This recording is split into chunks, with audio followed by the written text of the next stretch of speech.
Welcome to the Popcorn Talk Network, for the online broadcast network that features movie discussion, news, and interviews. Press 1. Popcorn Talk. We talk movies. I'm opening. We have an eye, sort of a nostril, 2 teeth. One of the teeth has a small cavity. Close call, folks, but I think we got here just in time. Presented by Maria Menounos and Kevin Undergaro. This is Anatomy of a Movie. In-depth discussions and breakdowns of various movie titles. And now that you've seen the movie, let the dissection begin. Well, hello everybody. Hello movie fans. Dimitri Panos here, Anatomy of a Movie. And today, under the CinemaScope, we will be talking about The 33. Add to that, will have an amazing special guest who I'll talk about in 2 seconds after I introduce my wonderful, beautiful panel. Starting on my far, far right. Say hello to Marissa, everybody. Hello, everybody. Yes, I am here, Marissa Serafini here. We're glad you're here. There you go. You can follow me on Twitter at SerafiniTV. Awesome. And then directly to my right next to me. Yeah, hi everybody. It's Stephanie Wenger. So glad to be back with you all, and you can find me on Twitter and Instagram at Stephanie Wenger. So folks, we have a really special guest who's going to be calling in shortly. I'm so excited because for Anatomy of a Movie, this is fantastic. We actually have from the 33, the actual director, Patricia Riggen, is going to be calling in, and she is going to talk about the 33, talk about herself, talk about and get to talking about dissecting scenes from the director herself. I cannot tell you, this is a crowning achievement for our staff, for what we've done. I think this is amazing. And what's even more amazing too, what's awesome, is we all like this movie, right? Yeah. So why don't we start off, as we're waiting for Miss Riggins to call in, we'll start off with our opening comments of the 33. Overall, I was very excited to watch this film because this was such a momentous occasion in our society. And when the Chilean miners were trapped, and that I heard about the day that happened, and then I was also one of the few there was approximately 1 billion people watched the day they were rescued. I was one of them. And I remember clearly watching CNN thinking to myself, I'm watching history right now. Mm-hmm. How can you not get a story out of this? And then sure enough, we had this film. So I knew what I was getting myself into, but knowing there was a positive outcome in the end, I was very excited for this film. And I thought this film was so well done. It hit emotionally, it hit cinematography and directing and whatnot. Yeah. It hit every level that I was expecting out of a great film for me. I completely agree. It really did kind of get me emotionally. I loved the way they shot the film. Overall, I really enjoyed it. And my one concern going into the movie was, how do you make it exciting? I watched the news coverage as well. We all knew the outcome of this film because it's based on a true story. So how do you make 2 hours exciting? And I was so invested in this movie. And that's a testament to them who wrote the movie, the directors and the actors, for making it that great. Yeah, I agree with both of you. And when I saw this movie at a theater convention called Show East. So I saw it in Florida. It was one of the movies that was screened there. And going into it, obviously I knew the story. And like you, it's just okay, how am I going to get invested? How am I going to get invested into this story where I already know the outcome? It's not like James Cameron's Titanic, where he created a story around an actual historic event. This is this was actual true events going on. And as the movie opened and as we got deeper along into this story, I did find myself being invested in this, even knowing the outcome. But where I was looking forward to the outcome so that I could cheer for these people, and but then there were things that I found and learned about the story that I had no idea. For example, one of the biggest things, and I don't know if this is a shock to you at all or anything, but whenever I think of mining, because I have no knowledge of what mining is all about really, but whenever I do think about mining, I always think of pure 100% claustrophobia. You are in a small shaft. You are like got the pickaxe and you have your helmet, but you're crawling around. You're not in any huge space. And in this movie, like when that camera goes in, like that was cavernous space. It's like, holy cow! I had no idea, and I was just amazed.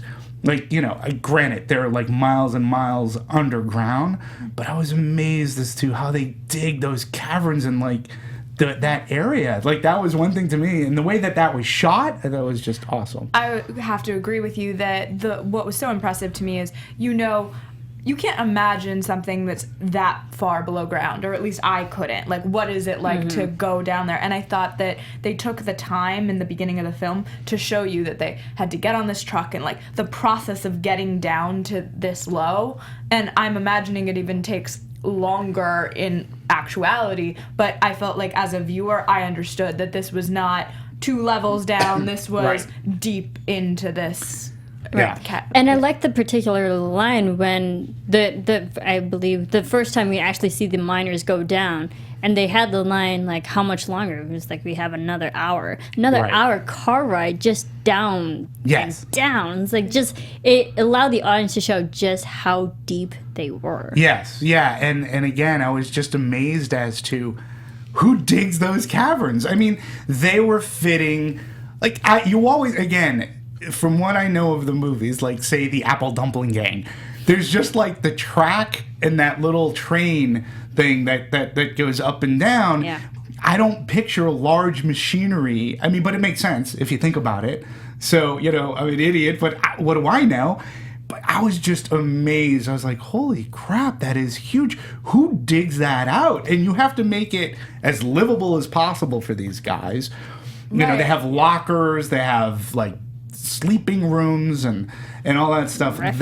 That was one of the things where I was like, my eyes were like wide open going, oh my God, okay. So I'm coming out of the movie, when all is said and done, I had come out of the movie being a bit more educated about the mining process and such. And that was really cool. And I also found it really cool that I learned about these characters. I didn't know about this infighting that was taking place.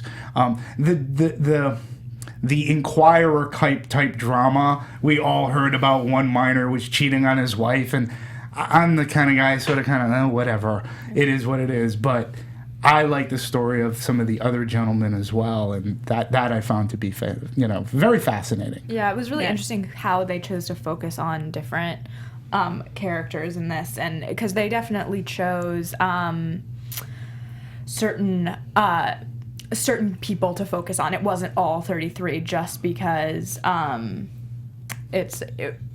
you couldn't. I think in this kind of film you had to choose certain ones. Right. Yeah. No. I found that by doing that, and again, when Patricia comes on, we'll talk about like how do you whittle down, and I think they did a really good job. I felt that via personality, I felt like I got a sense of the people who were down there. Obviously, they're going to focus on, like, Antonio Banderas, and they had, like, 3, 4, 5 other people. Lou Diamond Phillips, how great was it to see him back in a movie again? Like, I was like, and he was great. So great. I really enjoyed watching him, and, well, guys, we gotta stop. So we have Patricia Riggen is on. She's waiting. Patricia, hello. Can you hear Hi. us? Hey, hello. Patricia. It's Dimitri here. Please say hello to my wonderful panel of Marissa Serafini and Stephanie. I'm sorry. Hi. Winger, hi. So, Hello. hey, Patricia, first and foremost, thank you so much for coming on to Anatomy of a Movie. We were just talking about the 33 and what we really admired about your efforts in the movie itself. Having you come on board to talk about this, I think, is really special, and because we feel that you made a special film. Again, thank you. Thank you very much for coming on board to Anatomy of a Movie, which I'd like to believe is the best movie talk show are going. Yes. So No, thank you so much for having me. oh, of course, of course. Glad it all worked out. Hey, I want the audience to get a great sense of who you are. Aside from being an esteemed director, aside from like you made this film outside of the 33, you know, Under the Same Moon, which got such critical acclaim, festival acclaim. It was for a time like the #1 Latin American movie in the States here. You've really built up a great career, but I want to go back. I always love to know about what inspired you. Like, I'm going to assume that you were a movie lover from a very young kid. And was there a particular movie that you just like, that you went with your folks, your friends, that said, wow, I want to get in this business in one way, shape, or form. I love this movie, and you were just a movie lover for life. Look, I was raised in Guadalajara in Mexico. Right. And we didn't really have a film culture per se. There were no real, like, you know, theaters where you could watch great movies. There was no film school. You know, it was very hard to get my hands on movies, but there was, you know, a little Blockbuster, and I basically saw it wasn't called Blockbuster at that time. Right. And I just watched every single movie there. And then they opened like a little screening room that was called the Videotheque. Huh. And I used to go see every movie there, you know, European, you know, foreign film, just everything I could get my hands on. And I wanted to study film, but there was no film school. So I went on to study communication sciences in college. Right, and that was at Columbia? No, this is in Guadalajara still. Because okay. you see, in Mexico, you don't go away. You stay at home until you finish school, you know? Right, okay. So I wasn't allowed to leave my house or the city or anything. So I did that because they had one film class at the end of the 4th year. One film class. Wow. One film class and in 4th year. So I sat through 4 years. And then when I got this class, it was terrible. It was terrible. How crowded was this one film class? Yeah, but you know, all along I was watching movies, and I became a journalist after I graduated, and I started covering the film business, you know. So I was interviewing directors and writers, and in that way I could, you know, be close to the thing that I loved. I never had an idea that I was going to be a director. I didn't know what I was going to do, but I knew my place was film. That's fantastic. And I thought I was going to be a writer. Uh-huh. And later on, I became, you know, I moved to Mexico City, where the whole film industry, so it's all, you know, centralized in Mexico City.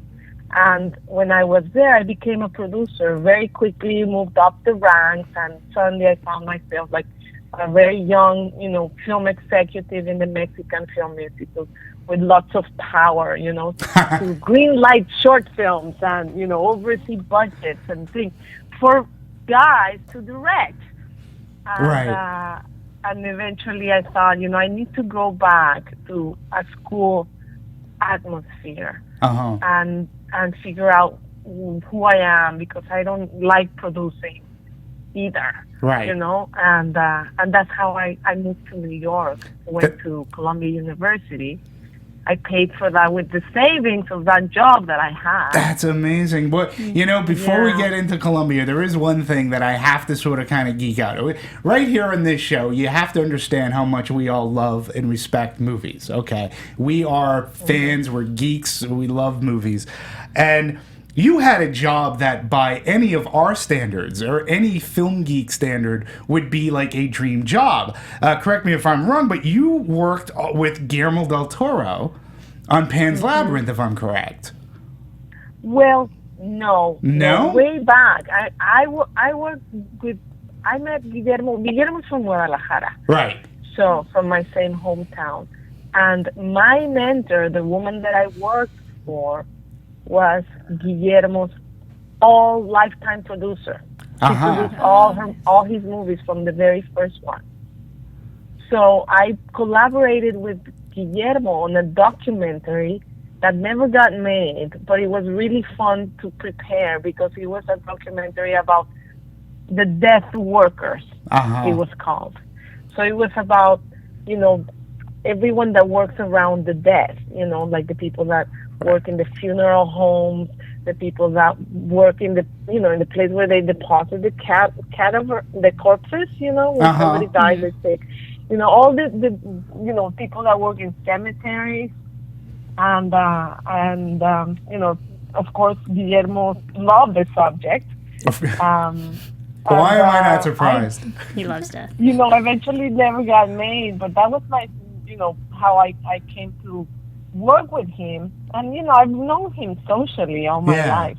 So let me ask, because it's always said, too, that well, number one, he's huge. Like, the second to none, there's really another bigger movie fan than Guillermo. But it's also said as to how passionate he is for his fellow filmmakers, especially, within the Latin community. And he's gregarious and he loves to help out and give notes. Were you ever in a position where, he may have helped you out or given you, direction or anything? I must say that none of the three Mexican directors who I admire so much have ever been involved in any of my projects or have helped me out in anything. That's terrible. They're an older generation than me. They're Really? not my peers. I come far behind them. I'm basically of the generation of their younger brothers. Okay. So no, I didn't have that luxury. I've made my way on my own. Well, good for you. In this country and in mine too, and it's not been easy. I'm a woman. What else can I tell you? Being Mexican is not a problem, fortunately, anymore, since those three came around and broke the molds of Hollywood. Right. But being a woman still is, and that's something we struggle with every day. All right. Well, Marissa, you had a question that I think was going down this line. Right, and especially and you mentioned in interviews and whatnot, that being a woman director taking on such a feat such as this film that strikes so hard emotionally and just strikes the world because it was such a worldly subject.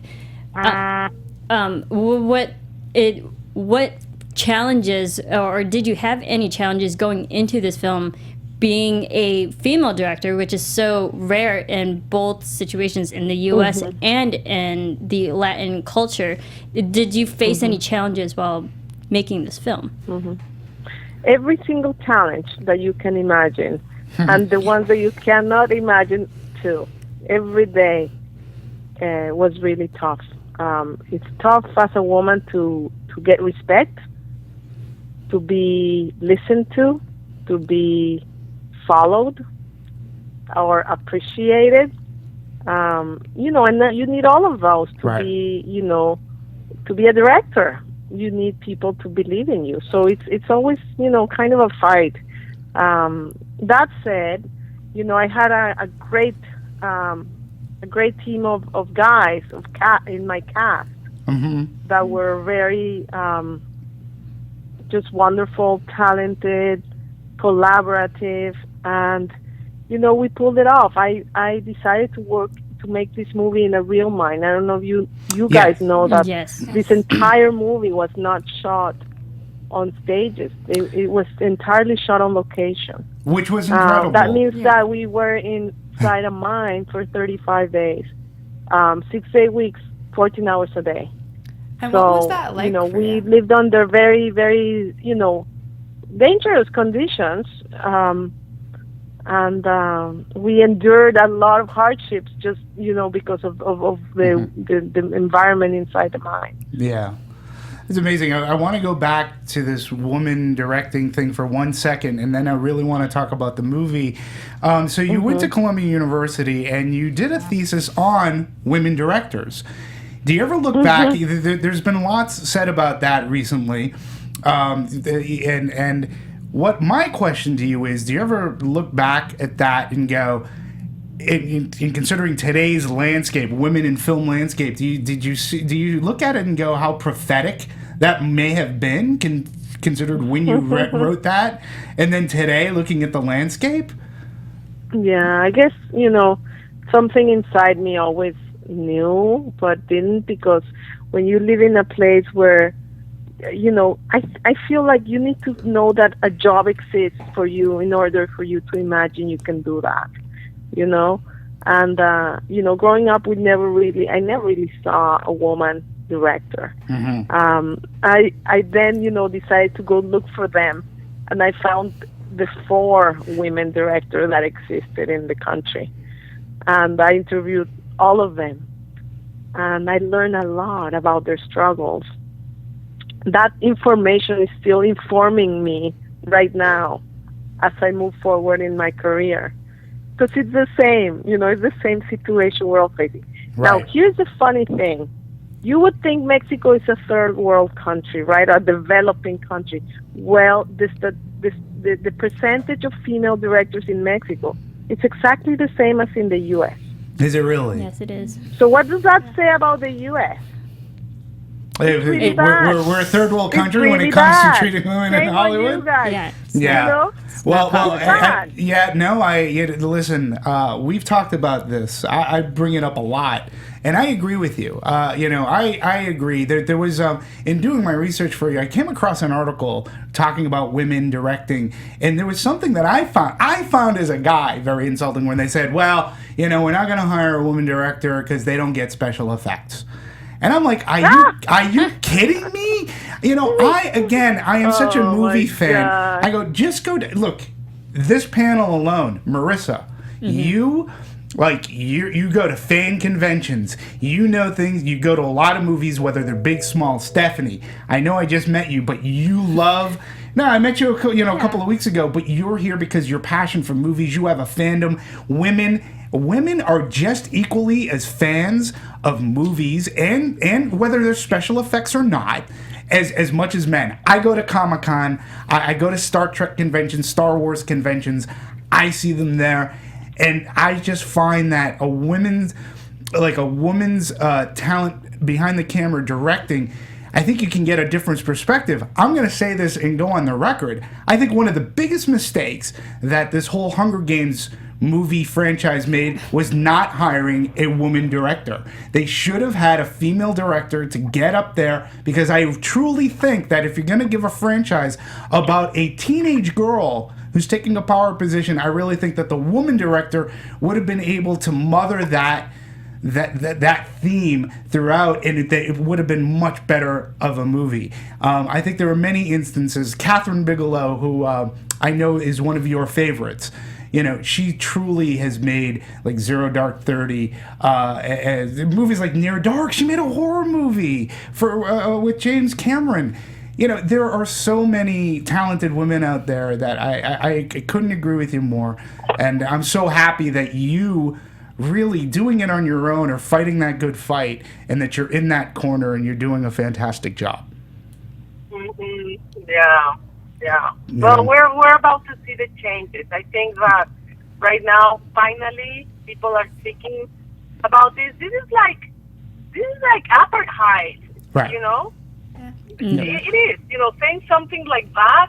Yeah, it's like when they used to say that black people didn't couldn't do something or the other. It's exactly the same thing. Right. I agree. So I think that the change is happening. It's going to happen right now, because people are they're finally talking about it. Women are talking about it. Journalists are talking about it.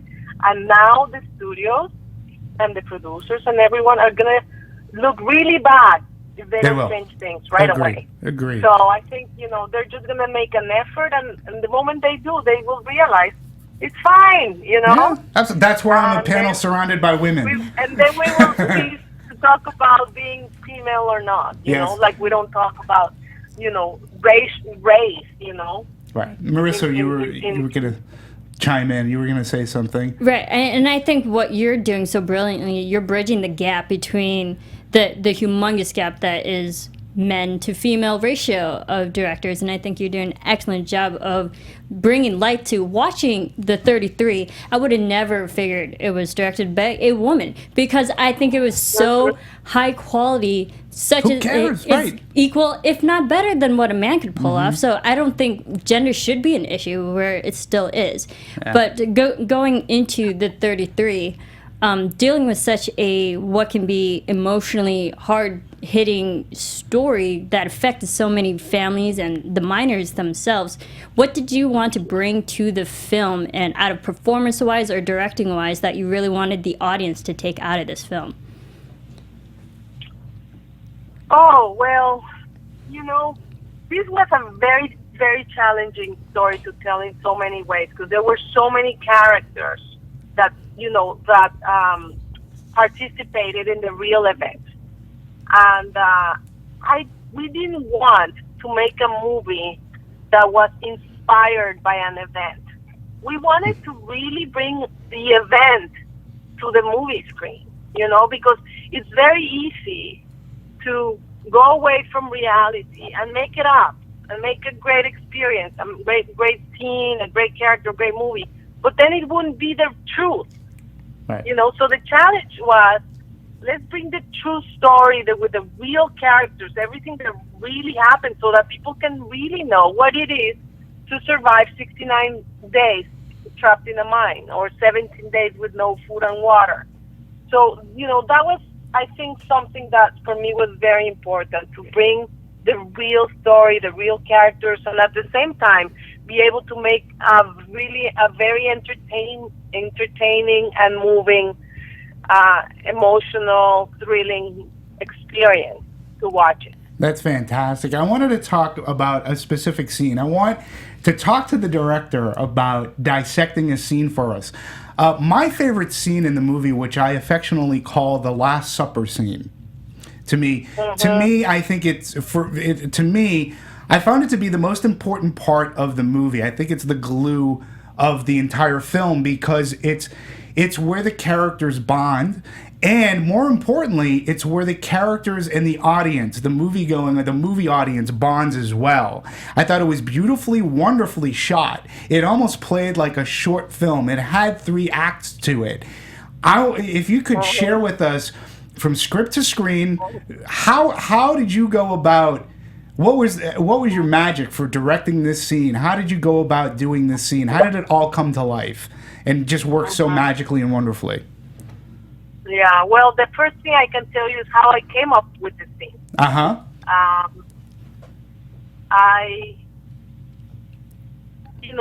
It came from 2 anecdotes that the miners told me. The first one was an anecdote from Mario Sepúlveda, Antonio Banderas plays him. He was the leader inside the mine. And he told me that, one day when they were running out of food, he saw all his brothers lying down in the floor, not moving anymore. And, just seeing how they were slowly dying. And he couldn't bear with that. And he decided to, he came and said, "We are going out today. We're going out for dinner." And he started kicking them up to their feet, and the ones that didn't move, he would carry them out, and they all got up, and they all cleaned up, and they created like a little bowl from a filter from a vehicle, and they heated some water, and they poured a tuna can in it. And they split it among the 33, and they made a little soup. And he basically took them all out to another part of the mine so that they would feel that they were going out, and he made a dinner for them with a tuna can and some soup. And I just thought that was, exactly, the illustration of, of hope, somebody that comes in to inject hope. And how that, is the essence of keeping yourself alive. Right. So that was the first part, and then the other part was, I asked the miners how they endured hunger. How did they do it? 17 days with no food, and they said, we ate. We ate all the time. They imagined eating all the time. They were talking about feasts that they would, create all together. One would do a roast, a pork roast, and the other one would bring the vegetables, and the other guy would bring a giant empanada. and it was like, together doing this, in a communal feast in their imagination. And I thought, wow, that is I would have never imagined that that's how you deal with hunger. Yeah. You know what I mean? Like, and it's just a beautiful thing. And I just wanted to bring that to life. And for me, that is magic realism right there. Yeah. Pure, perfect realism. And since I'm Mexican, I'm not afraid of it. I had a lot of trouble with my producers and other people always questioning, the fact that scene would work. It was a brave, it was risky, but I fought for it, and eventually everyone started saying that it was their favorite scene, like you're saying, and that's why I was able to keep it in the movie. Yeah, I can't imagine. To me, the scene is so important in that movie, folks, that I honestly believe that if it didn't work, you would have lost me as an audience member. I mean, that scene was filmed and shot so well, and the actors performed, right, they were just tremendous. And I got a sense of each one of them through what they were imagining at the time, and it really works. And really, to me, it is the glue, because then I was really invested in everybody. And even though I knew they were going to make it, I was still cheering them on. Mm-hmm. And that, to me, that's the magic of the 33.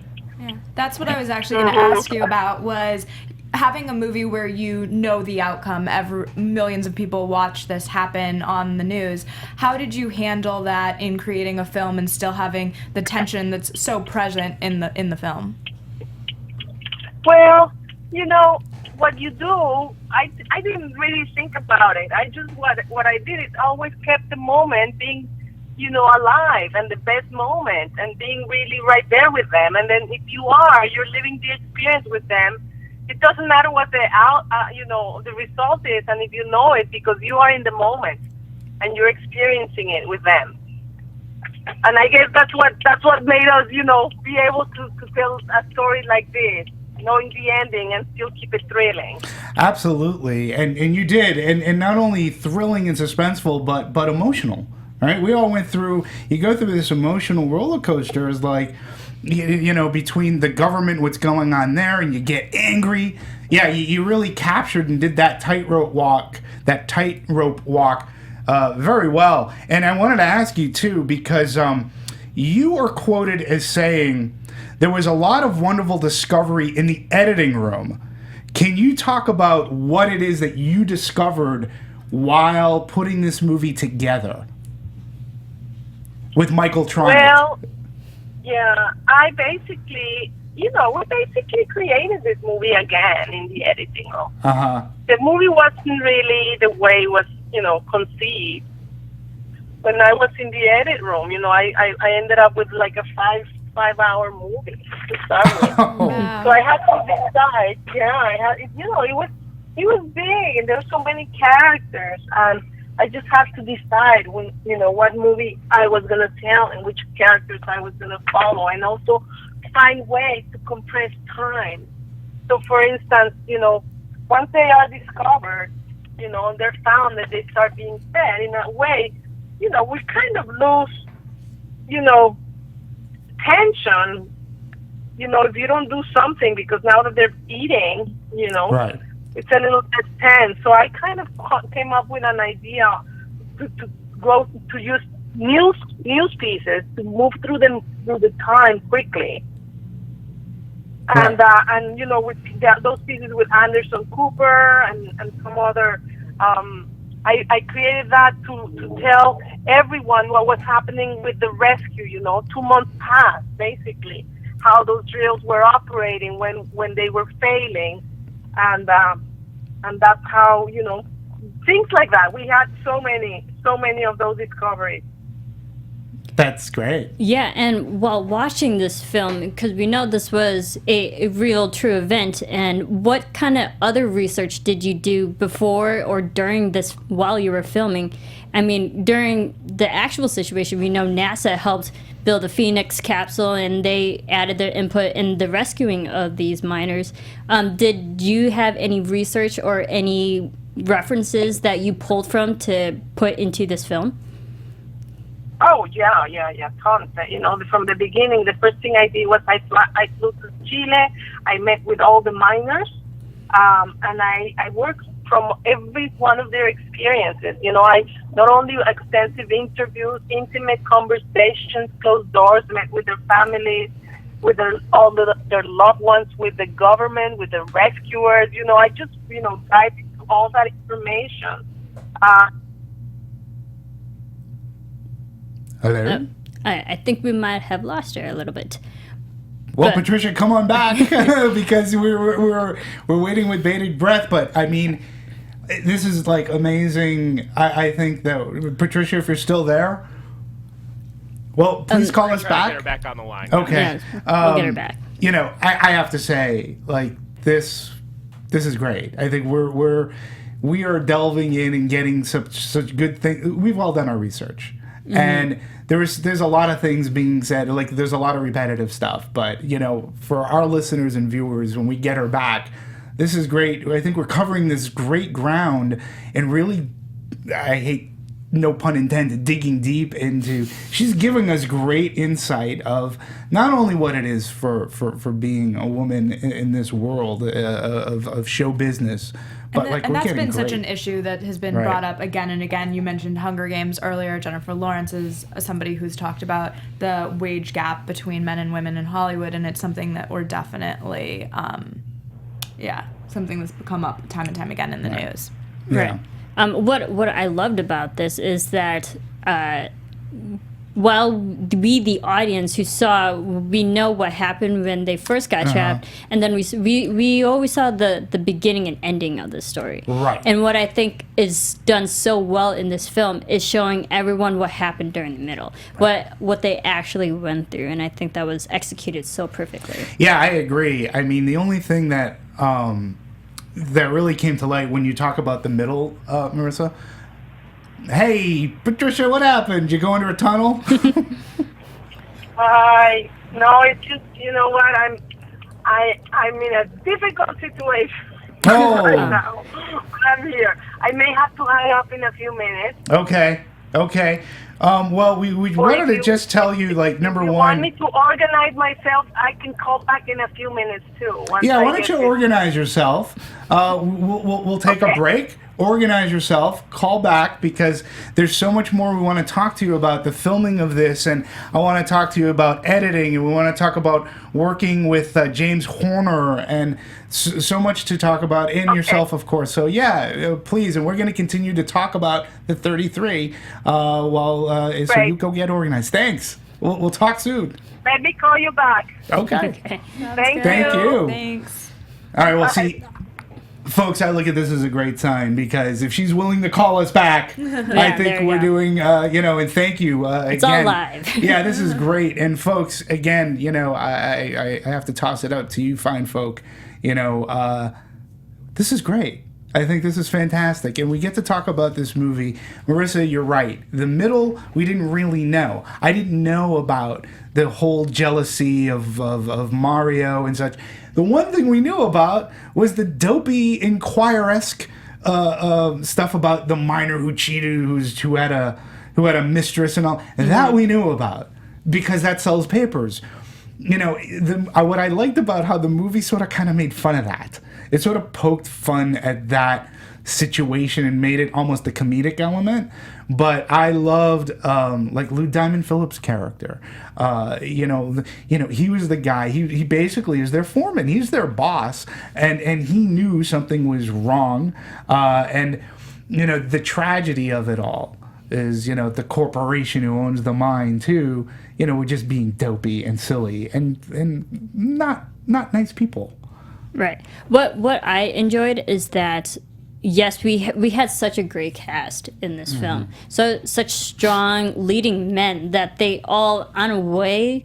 I mean, I didn't really see Antonio Banderas as the lead. I saw all of them equally on the same level because they're all literally on the same ground. Right, yeah. But I think what I enjoyed about everyone was that we all, the audience themselves, saw the moment. Each of these guys got a moment on screen. Agreed. And I thought the way that they introduced each of these characters before the incident happened, you really get a sense of who they were, and then that kind of continues when they're underground in a lot of ways, and you really kind of get to know these guys and feel like just in the cinematography that you're down there with them. And I think in an article that I read, they talked about that below ground is very stable in the way they shot this movie. Like it's long shots, it's a stable look, and then above ground it's frantic, and even in the camera work you notice that it's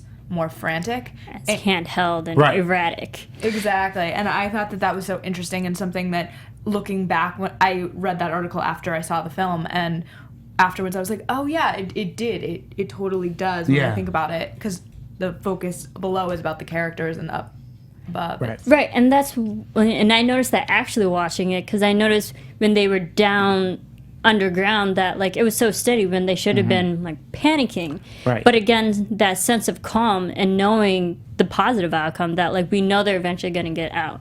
But what I enjoyed is when we were on the surface with Rodrigo Santoro's, Loris Goldberg and whatnot, when he's frantically just trying to rescue these men, we got that sense of urgency. It's like, these are people's lives that we're literally digging out. There's a time limit that we can save them. Absolutely. And I felt that urgency, that rush, that I think they executed so well. Same here. And again, we know that they make it, but I still felt the urgency for They're these running guys. out of food and water. Yeah. I think when you hear them above ground say, well, a rescue like this has never been done before, you realize kind of what was at stake for them. Is that, yes, you had these 33 lives. They didn't know if they were dead and alive at one point. Like, that is all so interesting, and things that you don't really, I mean, I think I knew kind of from news coverage, but you don't really get the details of. Right. Yeah. I sort of kind of look at it as like this is a true life version of The Martian.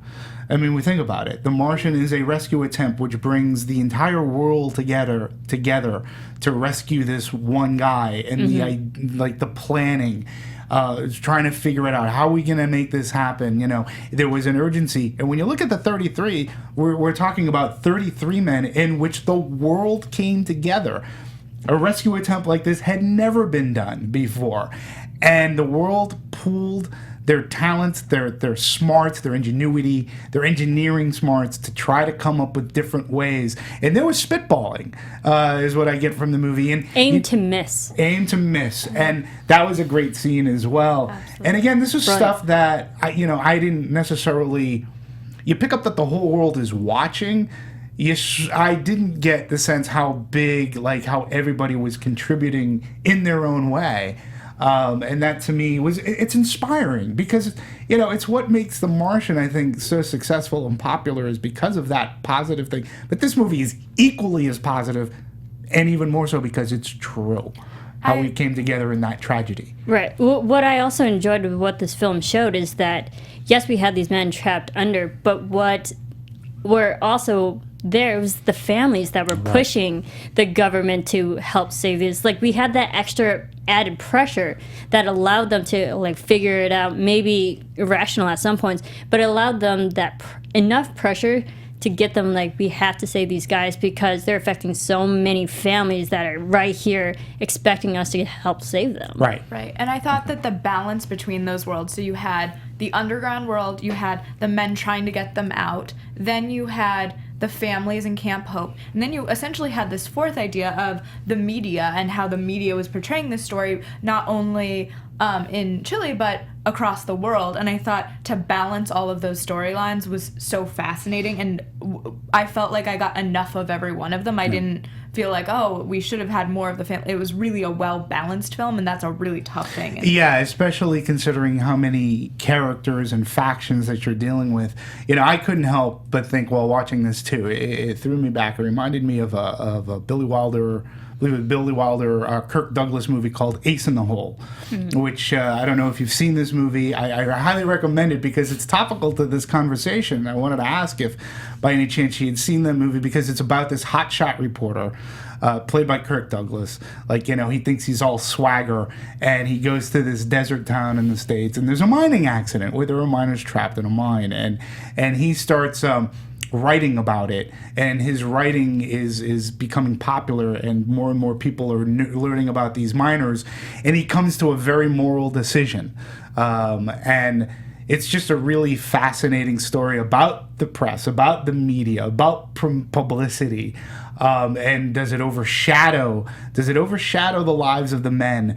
It's a really great, it's a very good movie, and it's in some ways it was art imitating life, because we saw how the media was responding to things, and it almost seemed like we have a dramatic story here, but then they go, oh, well, so-and-so's cheating on his wife. And, you know, what I liked about how they portrayed the media in this film, they use it for a positive thing. There was nothing really negative about it, because the audience saw like how many failed attempts they had, and then after every failure, it's like more countries were getting involved. U.S. got involved, Canada got involved. Like it became a worldly international story, thing, and I think that's where the media actually helped the Chilean miners, because if it was just within the country, I don't think they could have pulled them out. Yeah, I agree with you on that. I thought it was a really interesting way to use the media. In college, I took a class on the image of the journalist in popular culture. So I've studied kind of different films, and oftentimes journalists are used in a negative way to pull out the scandal of the lead characters or what have you. And this is a film that really pushes forward the idea that media can do good. It's a choice, and I thought that was a really interesting kind of side element to it. Yeah, interesting. So the other thing too, I wanted to talk about. We mentioned cinematography for like 2 seconds. Checo, I believe his name is Checo Varese, and he has worked with Patricia before. You know, what and I just find that it's fascinating that how, again, not a set, in a mine, natural lighting, using candles or flashlights to imitate certain kind of light, and then when you go topside, you know, obviously different set of lighting, and but the way that the mine, the way the interior looked, I thought was amazing. And again, particularly in the Last Supper scene, I thought the way that was shot was just beautiful. Like, I just thought it was, I just remember going, wow, this is great. Like, I'm laughing with them, I'm like getting emotional with them. And, you know, I just, and filming on digital too had to have helped. You know, they're not using film, and they filmed, they used a, let's see what kind of digital camera I have here, like an Alexa digital camera. Alexa, yeah. Yeah, and so, you know, that had to have helped getting, you know, a 5-hour, you know, all that footage that they had to edit. Yeah. Right, and I like how they executed that Last Supper scene, because if you look around, it was in complete darkness, and the only light source were the family members coming in giving them their meal. Right. And it's like they were, in a way, like glowing angels to them. They're the last visual hope. Right. That last reference of hope. And I loved how beautifully shot it was in such a dark situation. I agree with you. And in a lot of ways, it was like their favorite meals and all of this, but also like an image of their family. And that was a really nice moment, I thought, in the film, because they're so separated from them. Yeah, so the movie definitely had a unique... Oh, Patricia, you're back. Yes. We're actually talking about... To you, the situation I'm going through, because I am a mother. I have an 8-year-old, and of course I've been working in mines and making movies, and I'm finishing another movie right now. So I've been kind of not very present And today I have an appointment in her school. Oh. And I'm driving towards it, and I realized talking to you guys, I was driving exactly the opposite way for Oh, like no. 10 minutes. So Oh, no. suddenly I'm like, where am I? I need to go back, and I need to get there on time. See, So guys, see I how think good I'm we on my were? way now. We had her so concentrated on this interview. Well, we were actually just talking about someone who you work very closely together with, the cinematographer of this movie, who you know pretty well, and you've worked together before. And we were talking about filming on digital and the cinematography and the lighting of scenes, especially underground. You use the Arri Alexa camera. What were your thoughts filming on digital, and how do you think that it helped in molding the look of this movie? Mm-hmm. Well, first of all, we would have not been able to shoot on film inside a mine, Right. It was inside a mine, in a tiny town, in the middle of nowhere in Colombia. So, really digital came really handy in the practical sense. In the artistic sense also, this is not the first time we shoot a digital movie. Checo is a really good cinematographer, and he makes video look like film, He really does, even like the little grain, that you can feel that it's, in film that is so beautiful. He captures video in that way. I don't know how they do it, Right. I feel like in cinematographers, it's like violinists, right? You give them the same Stradivarius to one guy or another, and they play completely different. Right. So, you have a DP that has the same tools that other DPs, but they just make magic with it. And in this case, that's what happened. I think this is probably one of those movies that, in terms of cinematography, that have explored completely original ways of approaching to lighting. Mm-hmm. For instance, and it's hard to say that something is new, right, in our industry. Right. But in this case, what he did, one of the stages of light inside the mine was basically no light, and the only thing that these guys had were the headlamps in their hard hats. And so we decided to do it, to really do it like that. And so what Checo did was he choreographed each of the actors to light each other in certain lines. Wow. So it was like human lighting, system. Not only they had to learn their lines and do it with intensity, but also, Lou had to look at Antonio for Right. certain lines, and not just look anywhere, because suddenly, he could look bad or washed out or too much light, but in specific places in his body.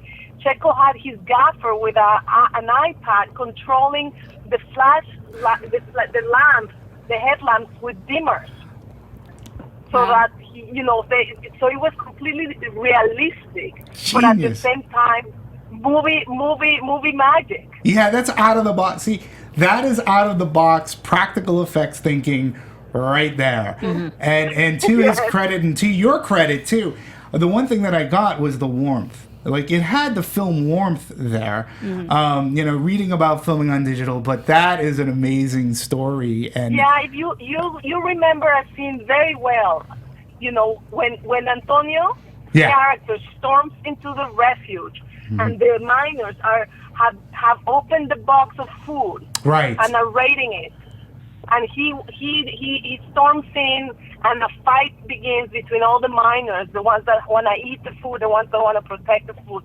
That was all lit in that way. Wow. Each one, and then Antonio would look at Lou for his line, and certain amount of miners could do the same thing, but not too many. It was just a beautiful choreography of light. That's fantastic. Wow. Now, did you have... All right, so you have this beautiful choreography of light, as you just called it, right? So then you set this up. I'm assuming you rehearsed to an extent, so everybody hits their mark. Well, how is it then, like, when it comes time, again, working with Michael Tronick, who's a well-known editor, like, you're editing this together. That in itself, too, is also a choreography, a dance. Did you find that with working with the cinematographer and everything, it made that easier? You knew where to cut to and such? Talk about marks. No. I kind of laugh. Why? Because this movie was not, it didn't. We didn't have the luxury of time Right. to like rehearse, put marks, and then shoot. We Right. approached it in a really guerrilla way, in a sense. Very documentary and catch what you can. We position the cameraman certain places and we follow the action, and we let it see. Because the actors would do different things at all times. It was very real. Actually, the energy in that scene in particularly, I'm remembering, was really strong. There was violence in there, and there was true violence. The actors were heated up, pushing each other. We were inside a mine. We've been there for a long time. They were dieting, so they were cranky. It was just 33 guys hitting each other. It's just really crazy stuff, and we just captured. We just had to capture everything we could, and that's why, in a sense, this movie is a lot about the editing room, because it was really, again, finding all the best moments, the best shots, the best performances. Because I didn't really knew, Right. Okay, let's do 8 takes, and now, okay, let's move on to the next setup. No, it was not like that. It was like, I think I got it. I have 3 cameras. I only have 2 eyes. I may have gotten something more in the other camera, but I'm going to think I got it. Let's move on. That's amazing. And to add to the editing, was there anything that you actually did film but you had to edit out just due to practical reasons of whether it be storytelling or film time or the runtime? Was there anything that you wanted to keep in the film but you had to eliminate?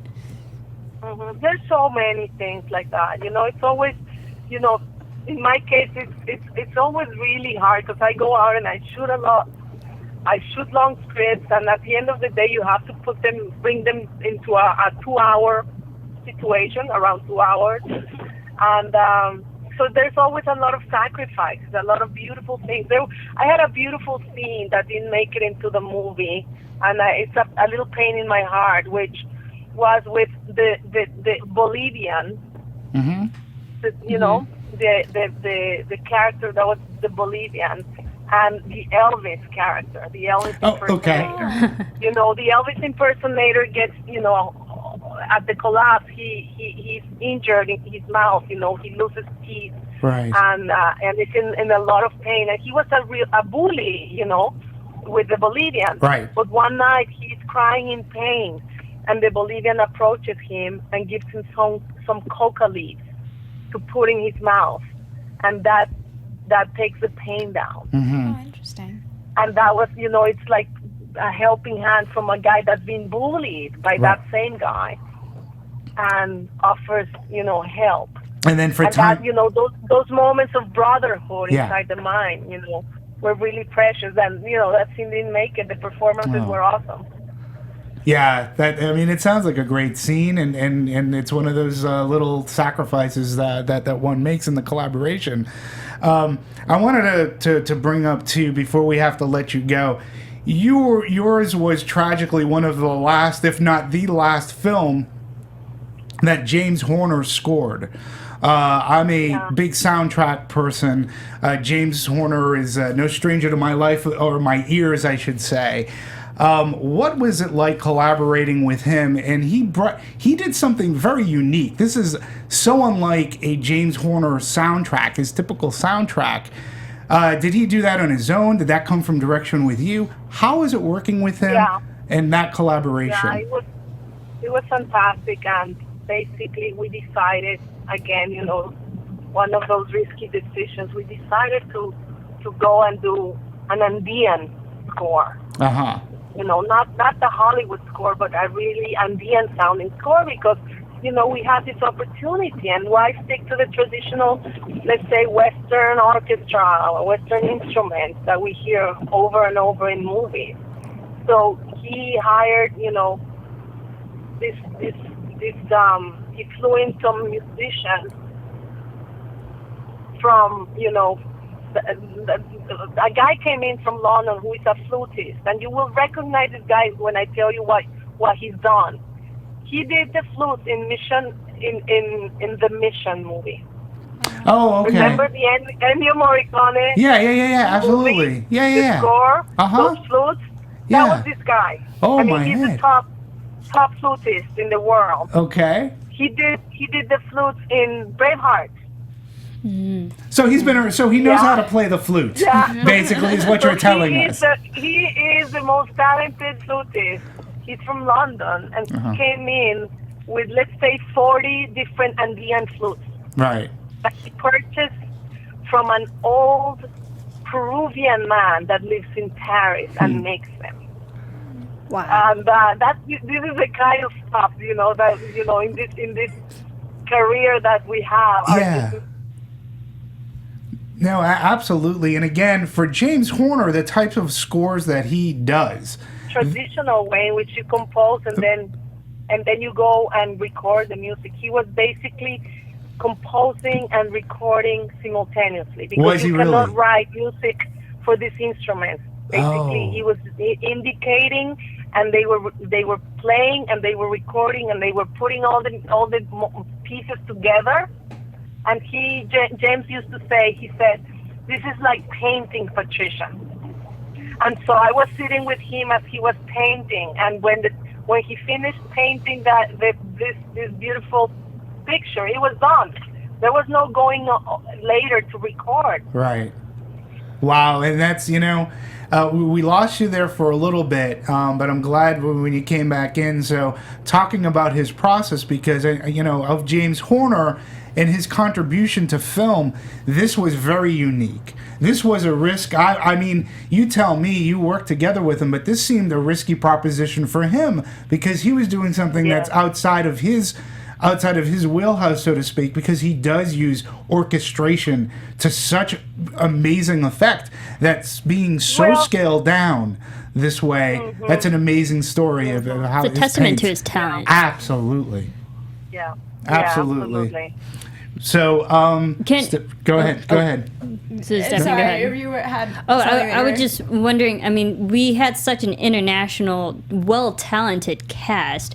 Was it always your intention to get, Antonio Banderas and like all these big names, or did they happen to coincidentally and fortunately just be part of this film? How was that process? No, we went out to look for the best actors for each part, and I decided to open up the world to cast, since Antonio was the first man on board and he was from Spain and the movie took place in Chile. That just gave me the permission, to cast anywhere I wanted, because it was not going to be Chilean casting anyways, Right. And I find it funny when critics or people say that, that they find problematic that we didn't cast Chilean actors, and I don't know why they put this movie in particular to those standards when no other movie in the world is put to those standards. As far as I know, in Zorba the Greek, Anthony Quinn was from Mexico and not Greek, and in Lawrence of Arabia,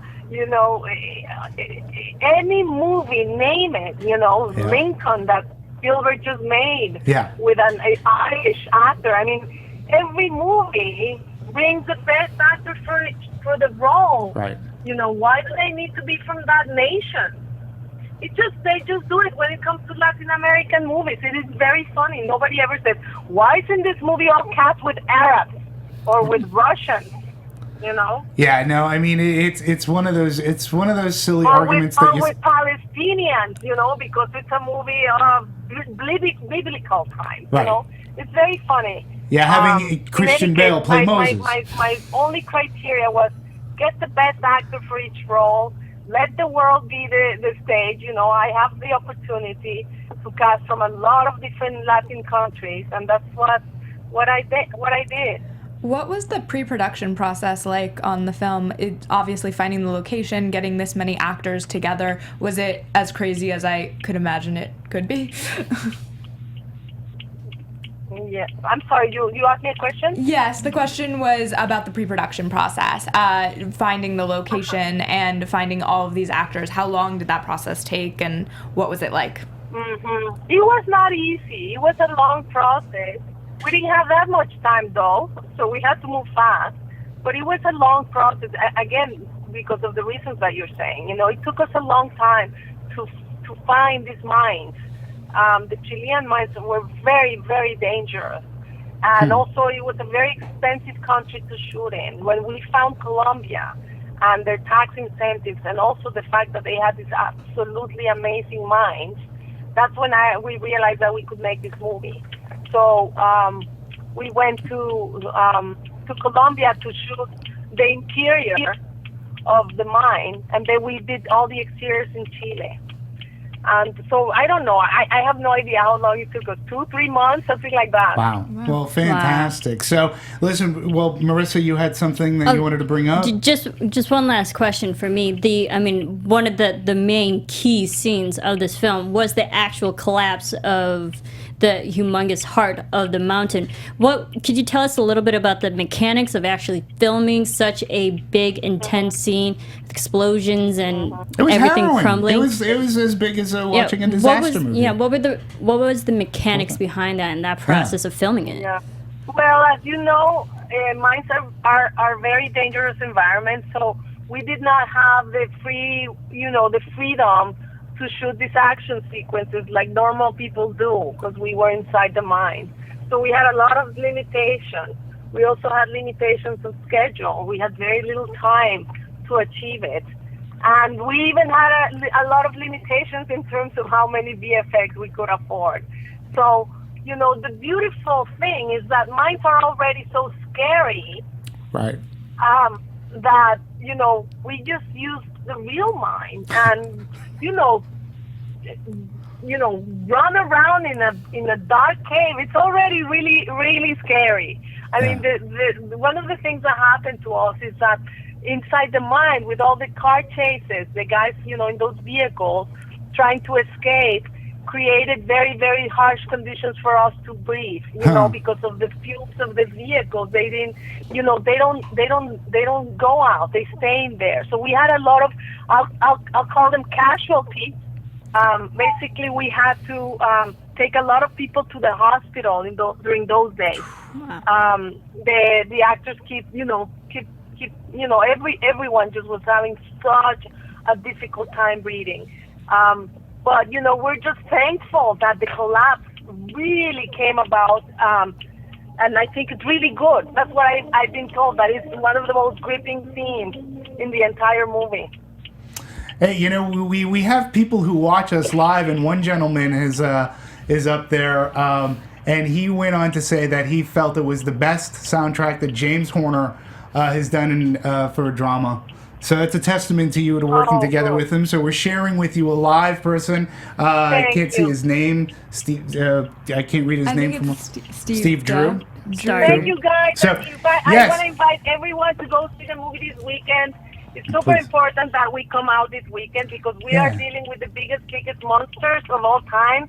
They're called Bond and Hunger Games. Yeah. Right? And we're making a movie that is really, unique, and it's in between these two big ones, big giants. So hopefully people can come out to watch it this weekend. The movie will survive. Well, Patricia, and it's the opportunity to see it on the big screen. Later on in video, it won't be the same. No, it never is. It never is. And Patricia, we, go ahead, go be a mother. We wanted to, once again, from all of our hearts, we wanted to thank you for being on our humble show, Anatomy of a Movie. You're wonderful. You always have a spot here. There will be a chair for you if you ever want to come back. Talk about any movie you want to, including your own. We can't thank you enough. You were fantastic. We know our fans loved it. You brought great insight to the world of movie making. Please, continued success. And next time I'll be there in person, okay? We would love that. Thank you very much, Patricia. And take care. Thank you. All right. Bye-bye. Thank you. Bye-bye. Thank you. Whoa, everybody, that was amazing. Thank you. She's amazing. She's amazing. It made me appreciate the movie even more so. Again, I just when you do research, you guys can attest to this. there are sometimes you get in this rut where you just find the same information over and over and over again. Not here. I think we got some really great behind the scenes from the director's mouth. I think it's amazing. So I wanted to thank you folks too. We're not done yet. We still have a little bit more to talk about this movie.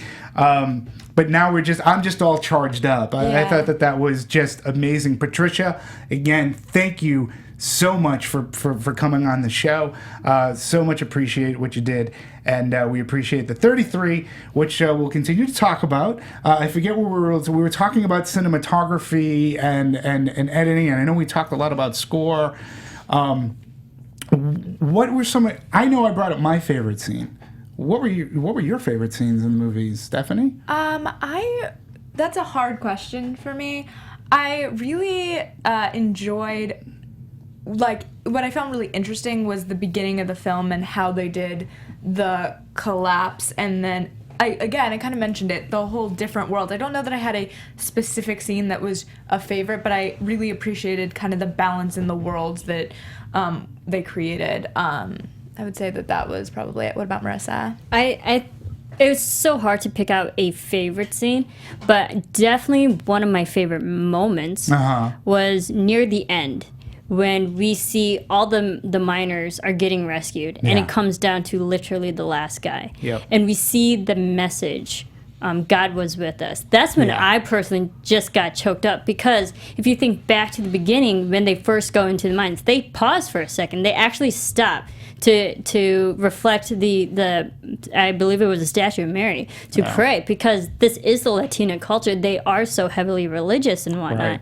And then to have God and religion and faith throughout this whole thing, and then to sum it up at the end, God was with us. God was with them. Yeah. With every single one of them, and I got choked up. I was like, they survived. Yeah, they survived. I agree with you on that as well, though. I thought it was interesting at the end of the film. We haven't talked about it yet, but the actual 33. Yes. What a great way of kind of really honoring them. That's what I felt like at the end of this film. We had kind of the fictionalized version, as close, I feel like it was very realistic, but a fictionalized version of their story, and then to actually see them, I thought was such a great moment as well. Yeah, I felt it was a great moment too, but again, like what this movie does, at least for me, and it's been a while since I've seen it, so you might have to fill in some of my memory gap, but so we see them, and shortly thereafter, if I remember correctly, a title card comes up saying that they were never compensated. Yep. They were basically treated like garbage. Like, they weren't compensated for the time. They got no money from being down there. There was no lawsuit brought against that they could win. The company, I'll call them the company, won, and to me, that's the tragedy of this story. And so the other thing that I learned about this movie is that each of those miners have a stake in the movie, so that, the movie does really well. They get to partake in the riches of this movie. So, I find that's very giving, and I know that they really contributed a lot. And after they saw the movie for the first time, there really wasn't a dry eye in the house. That to me is a testament that she said it, Patricia had said it, this wasn't an inspired by type of movie. I don't know what, again, yes, there's some artistic liberty. Things are truncated, obviously, to make a 2-hour movie. But I really, like you were saying, I really didn't get the sense that there was much that was quote-unquote fictionalized for this. I got a true sense, like, I came out knowing more about this movie, about these men, about that situation, than I came out more than knowing when I went in, even from all the news reports. They made this movie in cooperation with the miners, so I feel like you couldn't do this story the way they told it if you didn't have that. You needed them, all those interviews she mentioned, all of that. That's what made this movie feel more real, because we've all seen films that are truly fictionalized on real events, and you can tell, like, it is a based on story for sure. You're like, okay, there's some serious artistic license here, where of course I think she mentioned, or I read an article actually about that they had to combine the gentleman who's having the baby is a amalgamation of 3 different men, my understanding. And so there is some of that, but I thought they did a great job of kind of focusing in. Yeah. Yeah, and I wouldn't never realize that too. And I mean, the film did focus on a certain amount of men, but despite the fact that like there were 33 guys involved, we only really got the story of maybe 10. Right. Which I'm okay with because there are 33. We can't. 33. There's no film that could tell 33 stories. May I throw this out there? Like, I still got a sense via either the appearance of each of the men, they each had, even the ones that we didn't focus on a ton, but they each had personality for me to pick them out. Like, you know, there was the older gentleman who's going to retire. That was a great scene, too. I quit. Well, you're stuck. Right. And I still got a sense, again, via personality, and this I think came from direction and acting, that I still got a sense like, even when they were being rescued, it felt good. Like, you know, they weren't left in the shadows, so to speak. You know. Right. Can we talk a little bit about the NASA and how they were actually involved? Absolutely. With this? Yeah, absolutely. The whole Phoenix capsule, which is genius idea. I mean, anyone who works for NASA is obviously a genius. But I think it just shows the mankind and ingenuity that people, when tragedy strikes, what people do in those situations and come up with brilliant plans. So as we all know that the 33 miners were rescued, they built this makeshift shaft, pretty much, called the Phoenix, which in large part had a 13-foot, 926-pound design, which is made to have a single miner can easily get himself in and secured without assistance. So essentially, one person could just do it themselves. Right. And it was also NASA's idea to put cameras and heart monitors in to register the conditions of each miner as they're going up through the ground. And I find that it's so brilliant that NASA always figures out ways to make sure that the person's okay during a tough situation. Well, and again, I'm going to make that parallel. This is the real life The Martian. Like, this is NASA. This is the world coming together. This is NASA's using their ingenuity, like you were saying. Which, you know, the other thing that it reminds me of is we've seen it in like deep water kind of movies like The Abyss. Abyss. When you're coming up from that kind of pressure and decompress. You got to decompress. And in a sense, I got that same sense of decompression and claustrophobia. And you know, this is the last thing that these guys, they're put in this capsule, they're being lifted up in the dark, and they, you know, they're monitoring them, you know, hoping that they're in their frail condition. Like, are they going to make the journey? You know, that and I have a heart attack while they're there. And I also have to say that without, I mean, yes, the capsule is everything. That's how they got out, but without NASA had the packets of food that we saw that came down, and without that you may not have miners to rescue. Sure. So like they did everything they could, and the drill teams. Right? Yeah. I mean, there's a lot of people you could point to. Well, I want to talk specifically in this movie about the drill team because this was something that I really was unaware of. Yeah, same here. It was a bunch of people came in to drill. Everybody threw their hat in the ring, and most were failing, and pretty much most everybody except the Americans bailed. Like, I didn't realize. I was like, wow, okay, so holy cow, everybody said, yeah, we can't do this anymore, or like it's not working, we can't throw more money into this, you know. And that scene, James Brolin, who was really great to see on screen, and I really liked him as the drill guy. I didn't realize that so many people had almost like they aborted their attempts because they felt that it was like we can't get through on this. Yeah, I mean, and I didn't know that. I remember hearing that other countries had come in, but the details of it were definitely interesting, and also that these countries, it seemed like everyone was giving up, and that's interesting because down below there was a definite, I don't want to say parallel, but juxtaposition between what was happening below ground, where they really weren't giving up. They were trying to survive any way they could, to up above where it seemed like almost everyone was. Right. Yeah. And between the fence as well, like the families never giving up. It was just, there was a lot of juxtaposition in the movie. And Marissa, when you were bringing up earlier too, regarding the quote unquote the heart of the mountain falling. The way that whole thing was filmed too, it like you could have taken that entire scene, like pulled it out of the movie and plugged it into like a disaster movie, because that's how it played. You had the car crashes or the Jeep crashes, the everything's falling down. It was a very tense scene, and it makes you go, because it was real. You're like, holy. Yeah, it's like, that's crazy. And she did a great job filming that action sequence. Also, what I actually enjoyed was the Chilean government politics within this, because these miners were treated so poorly just in general. Like, they didn't even finish the freaking ladders for them to have a proper escape plan. That was frustrating in and of itself. So I think it's just the government trying to save these guys. It's also like, we have an honor, we have a duty to our men to save them, because first of all, we didn't even care about them really all that much to begin with. Right. So like, even that was interesting to watch, and I loved how that just upped up the emotional aspects of this film too, because it's just so frustrating from humans treating other humans this way.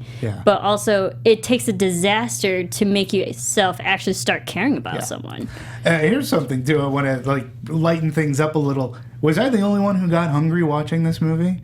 Like, either like the opening scene, the empanadas. You were thirsty. Because they're talking about they have to filter everything just to get as much water out of it. And I was like, oh, man. And also, I mean, to add to the hunger, we saw the beginning scene with Dario. Right. When his sister gave him free empanadas. Right. Something he should have ate, and he completely took for granted. Had hours later, that could have really helped them. Right. Just the ironic of food is such an abundance to them, and then it was right there, and then they didn't have it. I wanted one of those empanadas. Yeah, delicious. They look delicious. So let's talk a little bit too. So the 33 comes out November 13th, released by Warner Brothers. So as independent of a feel that this movie may have had or how it was shot, it gets the backing of a major motion picture studio. The production budget for my research is around $26 million estimated. Yeah, 25. And 26. So when you're throwing in some hard drives and advertising, we're talking onwards and upwards. It could have been around 55 million for this. We had, thus far, its opening weekend, it did about 5.7 mil. Came in number 5 in 2,452 locations. And thus far, domestically, it's done close to about 8 million. Foreign, it's done about 13, 14 million. So we're looking at worldwide right now. We're looking probably pushing somewhere probably around $22-23 million.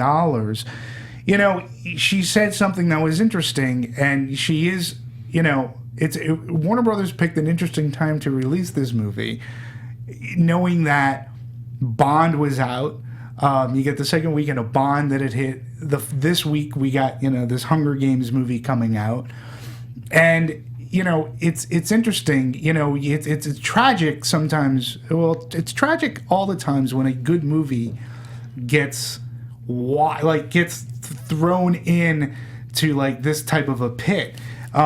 Because I certainly feel that the movie is good enough, and we want people to see it. Hopefully, the people who are watching us have seen it, and if they haven't, listen. As far as spoilers go, this is a movie that we really can't spoil so much because you already know the outcome. Yeah, exactly. What we can encourage you is, it is still a movie worth seeing because, listen, let's talk about performances, which we haven't really done. Fine performances, I think, across the board.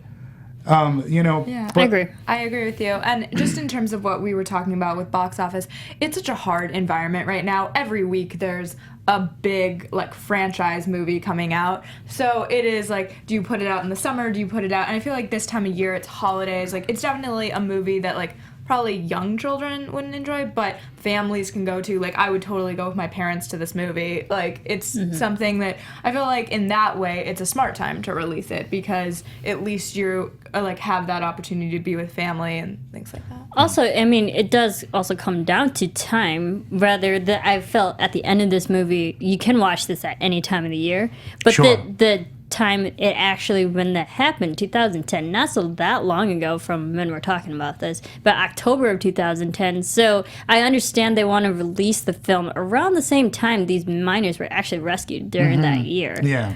Which I think was actually smart. Yeah. Yeah, it's just, for me, just looking at it from a strategic, sense, I just, they knew what they were going up against, and they knew the movie that they have, which is good, but it's tough this time of year. It's tough when audiences today are so fragmented. Let's not forget for a second too that we're going into the holiday season. We got big movies coming out. We've got big video games coming out. We've got fragmentation of audience really cuts into certain things. And this movie, while I believe deserves more of a chance, and hopefully people will find it now.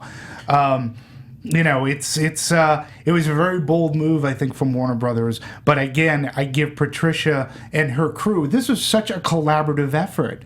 When we talk about cinematography, we talk about editing, we talked about the music, and this again, we talk about the collaborative effort making a movie. This one, I think they really, between performances, direction, they all clicked to make this movie, a really solid. It's like you said, my mom would like this movie. Right. I just feel like it's something where, like, with Thanksgiving, it's like you really, it feels like a good time of year. Obviously, competition is steep, and I hope that sometimes smaller movies, even though it's released by Warner Brothers, do have that a little bit of trouble finding that audience. But this one's definitely worth it. Absolutely. So let's talk a little bit too. We'll talk about the difference between Rotten Tomatoes. We'll talk about critics and audiences alike. So Rotten Tomatoes, this movie gets a 42%. Personally, I think that's low. I think that's higher. Yeah, I agree. I don't understand. Like, it's low. What are you comparing it to? Yeah, I don't know. And to me, that's a little bit pessimistic view. I think it's a little bit low. Should have been a little bit higher. However, the cinema score. Okay, this is an audience reaction poll taken at Inside Movie Theaters, A-. A- on cinema score. So obviously there's a huge dichotomy between what the critics think and what audiences think. Audiences, go get the word of mouth, go check it out. Yeah. And like, it's an A-, an A- and that kind of a thing. Really, it's faith-based. There's hope. I know Warner Brothers tried to go for that faith-based a lot, but there's hope. There's optimism. The holidays are here. We need this. Just because you think you know the story, you don't know all of the story, and you're still going to feel good come the end of this movie. Yeah. So. And I think especially with a holiday film, I look for something like critics and audience members always kind of have a different viewpoint on these types of films. That's not unusual. And so it's really about, like, what you're looking for out of an audience, I feel like. And yeah, I feel like A- feels about right for me. Yeah. I think the thing with this film is that we generally know the story. True. We know it has a positive outcome. We're going to see this movie for the emotional ride. True. More so than the storytelling. And I think that's what makes this film great on its own, is that yes, again, positive story, but it triggers, it pulls at the heartstrings. And if you're watching this and you don't feel something, then I'm sorry, you're heartless. It's this is humanity coming together. Yeah, and I agree. So then let me ask this. Marketing, was it a misstep? Did they not focus enough on the human emotional element to make this feel like it was going to be a good feel-good type of a drama? I mean, I just wonder in the marketing of this movie if they didn't take a misstep. I think that they didn't really focus. They focused on, this is the story about the Chilean miners, and once that happens, I think an audience goes, I didn't know how it ends. Yeah. I feel like I saw billboards and ads for this, but, like, in terms of launching a, like, Hunger Games-esque press tour, which you obviously probably don't have the budget to do. That's a very different experience. I do wonder if you're going up against those kinds of movies, though, if you need to do a bit more of a press tour. What I liked about, because I saw the trailer for this film multiple times, but watching it, I definitely knew it was going to be emotional. They were playing on that side, that storytelling aspect of this film, because they always show the line "heart of the mountain," just the personification of something, giving emotions and giving a humanistic feel to a environmental situation. I always knew from the get-go it was going to be about the human relationship in this film. Therefore, like, I knew, and there was even, like, the last line of the trailers, like, I'll see you up there. So you know there's a journey that you're going along the ride for. Let's talk about, because I see in your notes, I wanted to talk about writing. So does this go into the category, if it were to be nominated, does it go into the category of adapted screenplay? I mean, I know it was based off of this book, Deep Down Dark, and I thought there was one other book that it could have been based off of, but I knew Deep Down Dark that it was based off of that.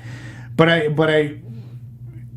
mean, it would have to be adapted if it was based off of that, adapted, correct? Yeah, it's adapted. I would think adapted. Definitely adapted. And I thought the screenplay, too, handled the characters extremely well. And we got to see, like I said, the whole thing with Mario downstairs, like down in the mines, and the dissension that was happening. Like, these, again, like she said, there was some real pent-up anger. Like, these people were cranky. I would be cranky, too. It's like they're not being fed.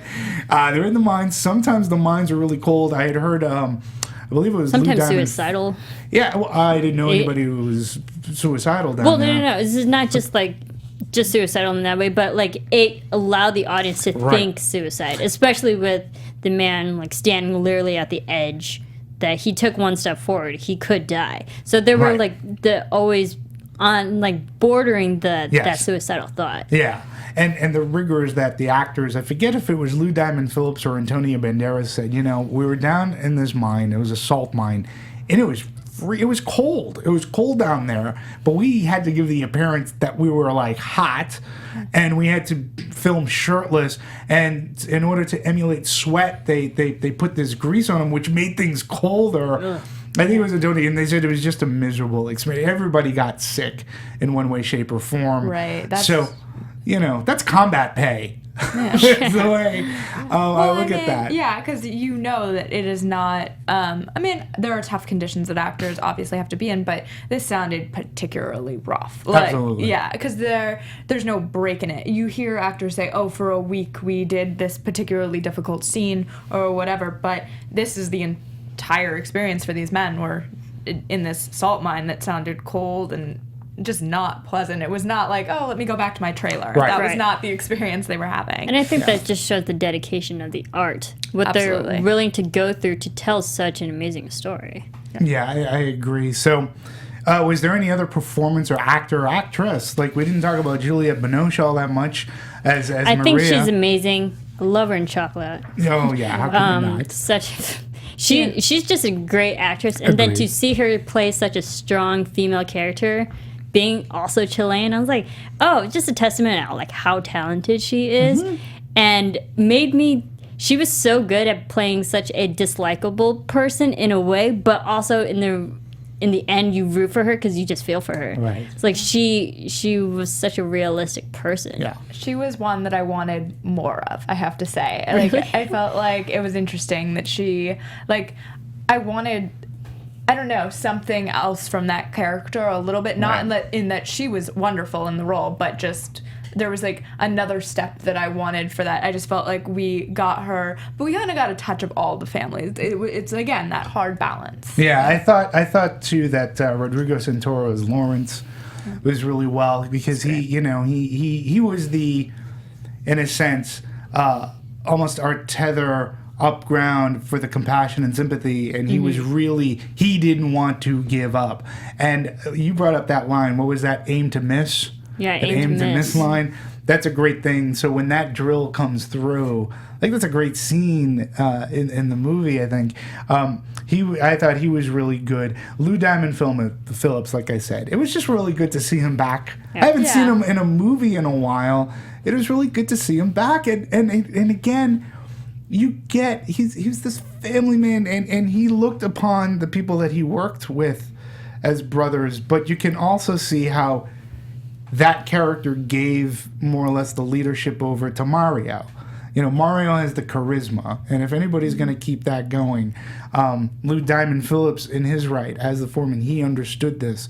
but you see where that conflict comes up. But I thought he did a really, really solid job, as well as everybody else. All the supporting cast. That was very good. And it was funny, the man we mentioned who had the affair, for the first second that I saw him, I was like, oh, from The Office, and that was all I could think. And then I completely a testament to him, because as the movie moved on, I forgot that he was the guy from The Office. But immediately that was my first thought. But great job for him, because And the gentleman Bob Gunton, who played President Piñera. Now, he was an odd choice for me. This is a character actor. Man, this guy has had such a career. The first time that I really remember him, and I know he's been in movies before, but it was Broken Arrow with John Travolta and Christian Slater. But man, he's been in so many movies, and he played the accent really well, and it was great. But it was also really cool to see Gabriel Byrne. right? In this movie. Yeah. Right? Another guy who is teeter-tottering. The way he played that character, he's like, oh, we should just give up. Good? Is he bad? Yeah. Yeah. You know, I loved him too. And again, seeing James Brolin, I was like, damn, this Josh is so his son. Yeah. From the looks department. But it was really good to see him in that role as the American driller who wasn't going to give up and work as part of that team. And then once you got Gabriel Byrne's character excited, Andre, with Lawrence, that built up. That built up the excitement. It was. I really enjoyed that and how that chemistry worked for those people upstairs. Right. Absolutely. So, was there anything else? I'm trying to think what we haven't covered about this film. I think we pretty much covered it. I would say from my final thoughts, I guess, were that this film hit all the emotional beats that it needed to, and more, because we got the sense that they lost hope, and then we literally had a breakthrough of a drill. And we was like, okay, we have hope again. Hope is restored. So and then all the emotions and little stories and say vignettes between these men and how their relationships just evolved over all the course of time. I felt every relationship and every emotional beat was definitely earned. It was nothing forced. It seemed genuine, and I really liked just hearing the story of what happened underneath when no one saw them. Right. I love that this movie took you on a journey, as you're saying. I think by the nature of that, we all knew this story and heard it on the news.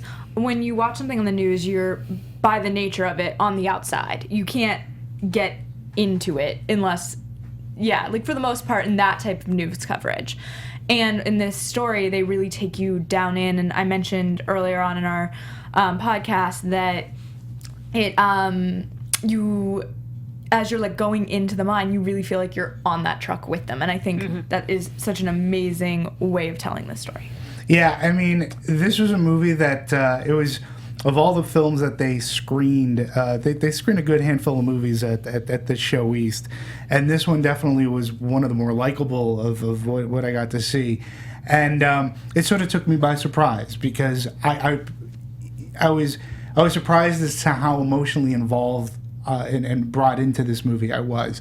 I think it's a solid film. I think Patricia, as a female director, did a really good job. I think it's a step in the right direction.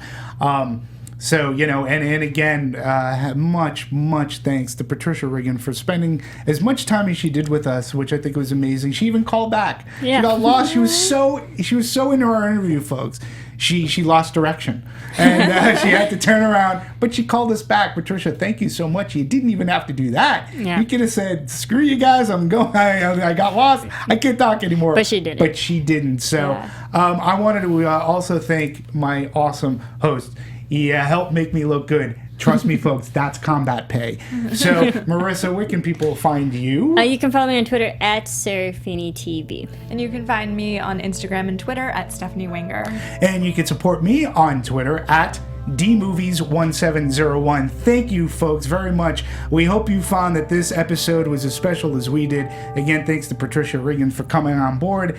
We'll see you soon. We got so many movies for Anatomy coming up this weekend alone. We'll be talking about this little film called Mockingjay, something about a bird. And then we've got like The Night Before. And then, you know, we're going into Thanksgiving Day holiday season. So The Good Dinosaur is on tap. So plenty to talk about in the near future. Thanks for joining in the discussion. Bye, folks.